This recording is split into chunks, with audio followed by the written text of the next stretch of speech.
রুখব দুর্নীতি, গড়ব দেশ, হবে সোনার বাংলাদেশ। এই প্রতিপাদ্যে পঞ্চগড়ের দুর্নীতি বিরোধী স্কুল বিতর্ক রচনা প্রতিযোগিতা দুপুরে জেলা শিল্পকলা একাডেমি মিলনায়তনের প্রতিযোগিতার আয়োজন করা হয়। সদর উপজেলার ৬টি বিদ্যালয়ের শিক্ষার্থীরা এতে অংশ নেয়। সরকারিকৃত কলেজ শিক্ষক ও কর্মচারী আত্মীকরণ বিধিমালা 2018 সংশোধন সহ 10 দফা দাবিতে রংপুরে বিভাগীয় শিক্ষক সমাবেশ।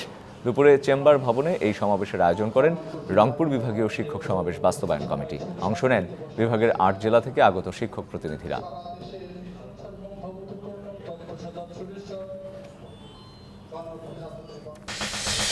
নেত্রকোনার 40 ইউনিয়নের খায়রুল ইসলাম হত্যা মামলার আসামিদের দ্রুত গ্রেপ্তার, বিচারের দাবিতে মানববন্ধন ও বিক্ষোভ মিছিল। সকালে মানববন্ধনে বক্তারা হত্যাকারীদের গ্রেপ্তার ও দৃষ্টান্তমূলক শাস্তির দাবি জানান।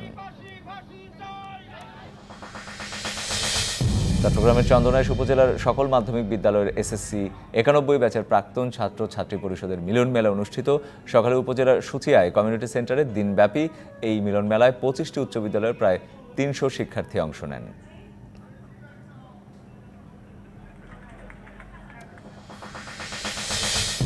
গাইবান্ধা এসকেএস ফাউন্ডেশনের কর্মী ও সদস্য পর্যায়ে সর্বজনীন পেনশন স্কিম রেজিস্ট্রেশনের উদ্বোধন করা হয়েছে। দুপুরে এসকেএস ফাউন্ডেশনের মিলনায়তনে এর উদ্বোধন হয়।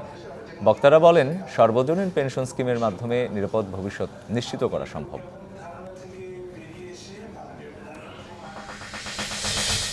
এবং ফরিদপুরে জাতীয় ভিটামিন এ+ ক্যাম্পেইন উপলক্ষে অবহিতকরণ বিষয়ক মতবিনিময় সভা হয়েছে। সকালে সিভিল সার্জন কার্যালয়ের উদ্যোগে জেনারেল হাসপাতালের সম্মেলন কক্ষে সভা অনুষ্ঠিত হয়।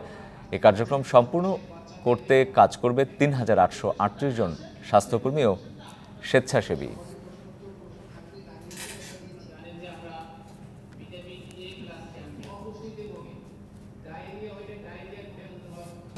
নগদে 500 টাকা বা তার বেশি পেমেন্টে পেতে পারেন ঢাকায় জমিসহ 20 কোটি টাকার পুরস্কার।